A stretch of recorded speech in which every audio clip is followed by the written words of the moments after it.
Yo, what's going on, everybody? I figured I would make a video about how and what I've been doing to our field guns. Just to keep them all, get them all up to scratch again, because no one seems to be doing them nicely for a very long time, and a lot of them were dead. So I've started on this one and got to this point. I went, you know what? I might make a video on this. So if anyone else wants to see how to not really do anything but get these things optimized to run really well. So very first thing I do is fuck that thing fucking over there because it's useless, and get nice dings nicely soldered on there. For these motors, what I like to do is I prefer contact cleaner, but that shit was like $40 a can, and fuck that, so we got breaking parts clean. This helps to loosen up any bits of brush that are all over this, and with the brush build-up of all the nice shiny bits like you may or may not be able to see on there. This one was caked in it. Some of them are, some of them aren't. But yeah, that helps loosen it all up, and then I take the nice little and blow it all out, and that makes these perfectly clean basically. So there's not much else you really have to do with this. Just make sure that the brushes aren't worn out, and the pinion's fucking fine. Some of these G&Gs, when they're going real hard, they do melt the top of these towers because there's not a bearing in here. There's only a bushing. So, but I haven't seen a problem yet using them, even when they are melted and the bushing's basically not really doing anything. If I find one day that is having a problem, I'll just swap that out with something else. But until then, that's just going to be it. So I shall strip this down some more and get back to you shortly with what else I do with these. Righty ho. So I like to try and clean these parts as I go, just to make reassembly easier. Those bits of shit came out of the bloody grip. Out of the somewhere. Got to still clean the outside of that. So one thing that we're doing with all of these is we're replacing these bushings with some nice ones that I found actually off of AliExpress. They're actually really decent bushings, and they fit perfectly in these gearboxes. And we're doing that because otherwise, instead of paying $10 each gun, we're paying $40, and that seems way too expensive. So fucking them fellas. But the reason why we're doing these is you can see that that bevel bushing, how it's got a nice gap around the right hand side of it right now. These brass bushings that you get that come standard with the G&Gs work perfectly fine even if you game with the gun every single weekend for basically an entire year.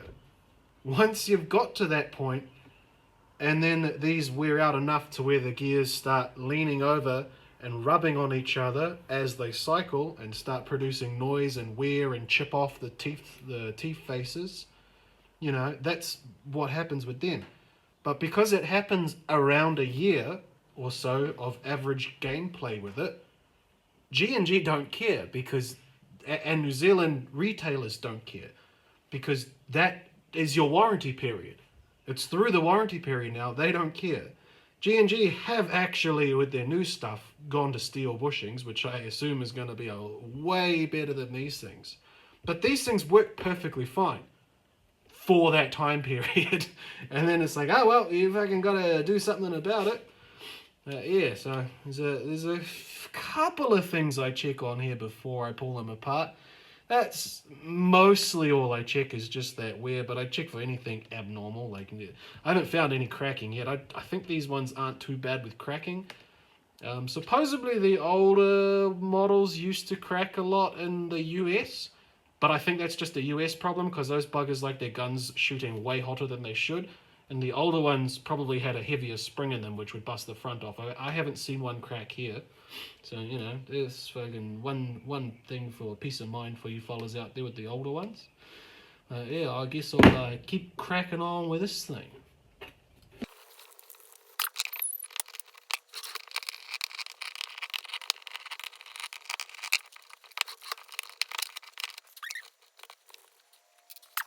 Okay, we're back again. I haven't cleaned these off yet in the Fast 40 Zoomy Zoom because I noticed something rather interesting while I was cleaning the rest of the bits. There is a whole lot of shiny flakies. It's hard to see on this bloody camera, but all those little specks are all shiny flakies. You can... so hard to tell on the camera. I can see them. They're really shiny. This is the first one I've seen that's like that, but it didn't take me very long to figure out what it was. These guide rods have a coating on them, and the coating is always coming off on them. I just haven't actually ever seen them build up all around the piston area, and it looks like they've been working their way down into the trigger area. Shouldn't really be a problem anymore because there's almost no coating left, but it's just very interesting that that was doing that. So I shall go back to cleaning up these fellas. Next on the agenda, what I do to these gearbox casings. One thing I do is I clean up both these front corners. Probably unnecessary, but I get rid of that little groove in there and just tidy them up and make them so there's absolutely no sharp edges. They do it really roughly at the factory, but I just make it look pretty. It's probably completely unnecessary, but I just do it anyway because, you know, pretty.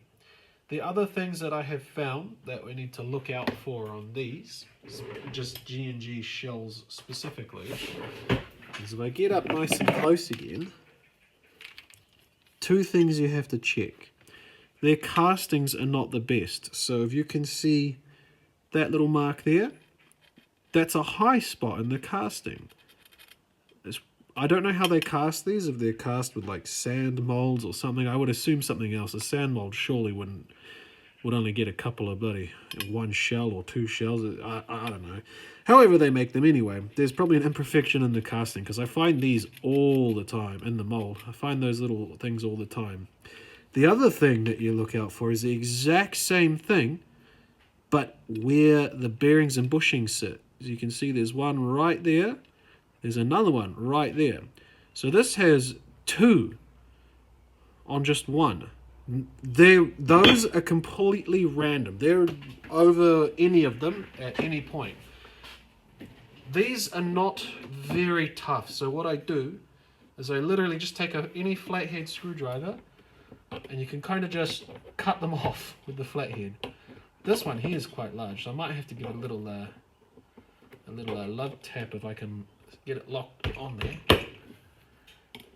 That just helps prevent the bloody piston from getting sliced up on it. It probably won't, but you know, there's that other little one back there. Been a bit of a rough cut on right there, but you know, the idea is to not have that little high spot for it to wear out on. Give it a little brush off, mate. I can get rid of that shit. Now for the ones in these bearing channels, on this side of this casing, there's only those two. You can do the exact same thing, just being a little more gentle, and there we go. That's pretty much that one off. I like to just do that, just in that one spot. What you don't want to do is you don't want to go all the way around the entire circle. You want to just take off those two little lumps and just get the general little vicinity there and there. So this one, I've marred up that little spot and that little spot. It's probably about 30% of that entire surface. It's got a nice surface here and a nice surface here. So now instead of that bushing sitting down and probably kinked over a little bit like this because of those two spots on the upper side, they're now going to pretty much sit flat, and I'll put a little bit of glue in here and the glue will fill in those spots and also just help have a spot for the glue to lock up into. Now let's have a look at this side. Does this side have the same thing? Nope, this side looks fine. There's no imperfections in this one at all.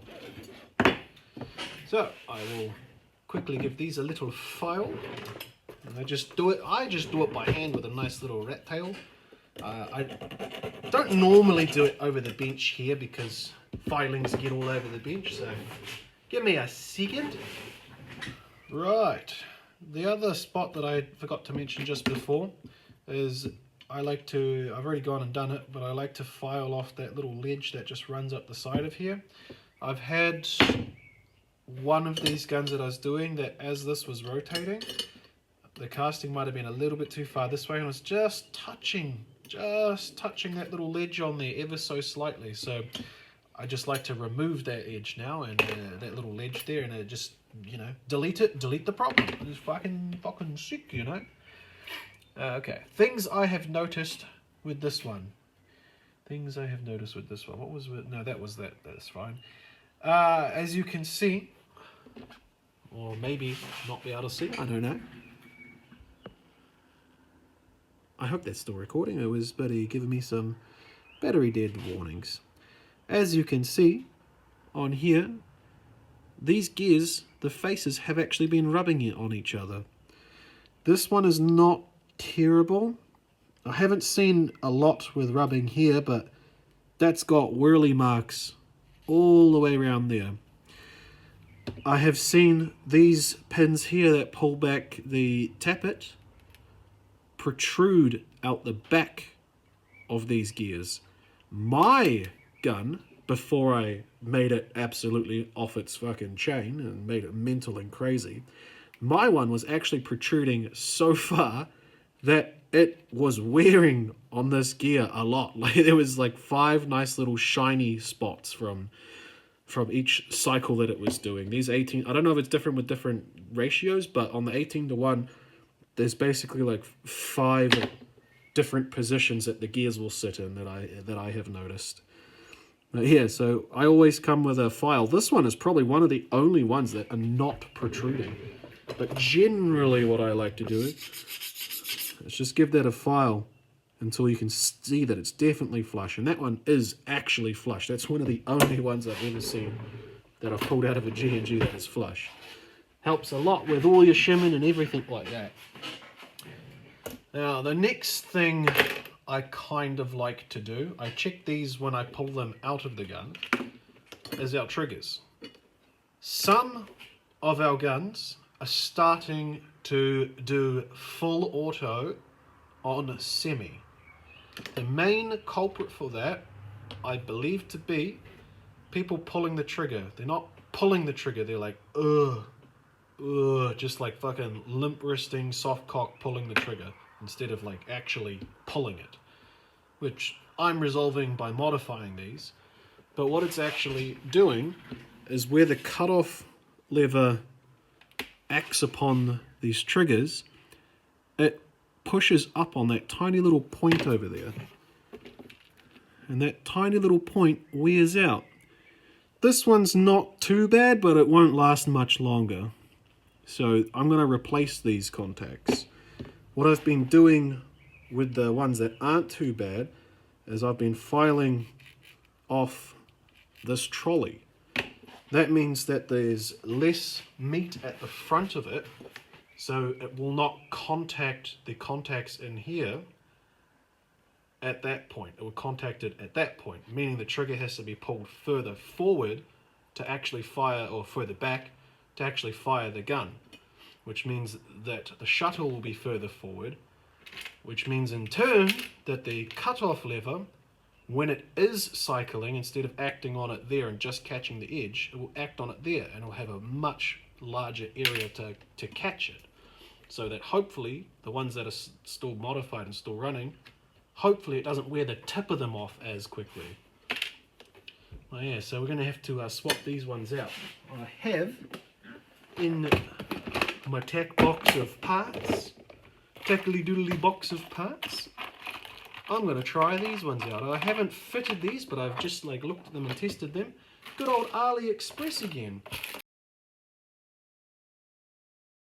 I've got these ZCI ones, but I bought all the Reaper-Tex ones, and they're okay, they work, but I have to, in these G&Gs with the ZCs, you have to file this down because it protrudes too far and the selector binds up on it. It won't move at all. Like, you can't even put the two parts together. I still modify them because it's the same basically the same problem. These ones have a lot larger of a ledge for the trigger to catch on. These are tiny little ledges. I'll still use that one, but I want to try this one. I've got some more of these coming to do some of the other guns. But like the actual terminals here on the contacts are actually bent in quite nicely. These have a tiny little edge on them already. I usually file more. However, I think I'm going to just leave these ones as they come, because it looks really nice how it is, and it would be really nice if I don't have to modify these to make them work properly. So I'm going to not modify this and see what happens to it. And I'll note down which gun it is and whatnot, and when I go to service it again, we'll have a looky. The actual plastic seems really hard on these, like quite nice.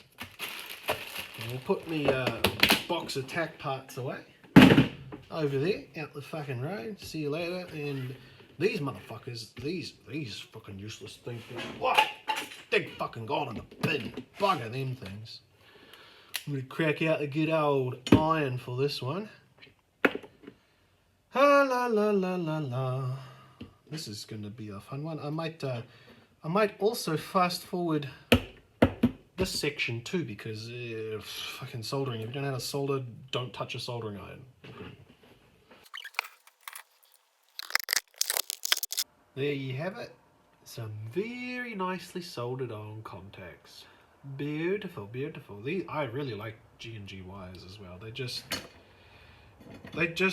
solid. They hold the shape that they're put to. Everything about them is just really nice. I feel like that they are very low resistant wire as well, which everyone claims to be low resistant, but these actually seem low resistant. Oh. I think I'm not forgetting anything else there yet. I can get back over here, you little buggers. Get rid of those. Another thing I like to do just for ease of use in the future is these buggers need a ever so slight trim, just a tiny bit, and you actually use the gearbox to trim it. So what you do is you push them in, you get it in here, and in here, right, all the way that way, and then, or just even back just like the tiniest bit, and just push down right there. Just push down. You can do it a couple times just to clear it. And what that does is it uses the actual gearbox shell and just notches the tiniest little piece just out of there. And it means that you can now just slide that in and it'll just pop into place. Very easy, very clever, very convenient. So you put that back in there. Put that back in there. Now, to this one. With how well these fit and everything that makes logical sense, you don't need to glue these into here.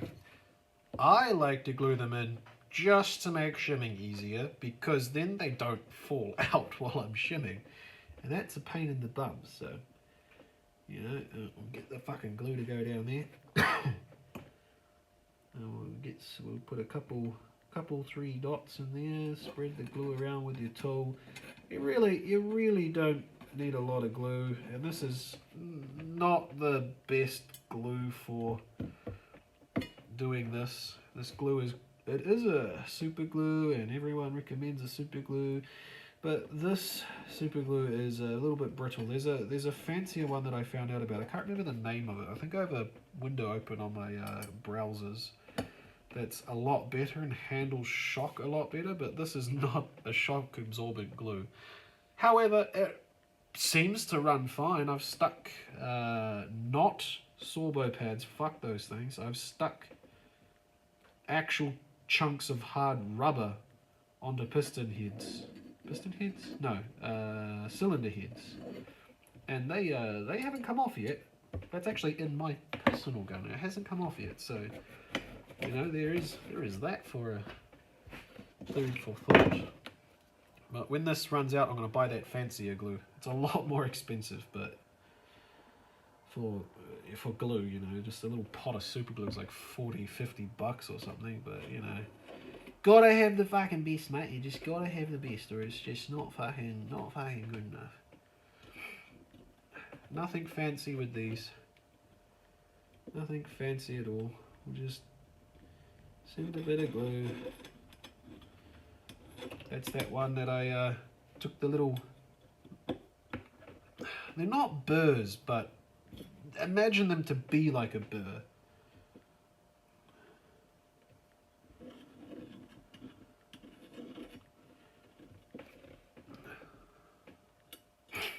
There we are. Just wipe the excess off. Don't forget to put your lid back on your glue like a silly bugger and wreck your glue. Righty ho. Next on the agenda, I've already sort of had a quick look at these gears just to make sure if they're alright, and they don't seem too bad. They really don't. They'll be fine, although I didn't clean this one after that little file. So there we go. I can clean her up. Just check that, see it, it's still going. Yeah, I see nothing wrong with these. So what we want to do now, we actually want this side. Shimming time! Woo! Everyone's favorite! This actually doesn't take too long, and it's not that hard unless you've got like a Prometheus gearbox, like in my gun. What I actually found with the Prometheus, one way to set it up, is instead of visually seeing it like this, because this half of the gearbox shell is just a little plate and doesn't have anything to locate inside the grip, is you do this with the Prometheus ones, which not many people have. But that's okay. You measure from here to here, from the bottom of the face of that mounts up flush against your grip, to the very outside edge of your bevel gear. And then you take that measurement, you can lock these up so you don't even have to know what it is, and you measure from your face of your grip to the bottom of your bevel gear, and that will then give you the measurement that you want this gear to stick out. That would also be a very good thing to do with guns like MP5, yeah, MP5, the SMG, that the grip is the lower and you can't see shit, you know, so you can measure that, which I haven't done one, but it's probably still hard to measure down in there, but it's probably easier than seeing down into the shell when you're just completely working blind.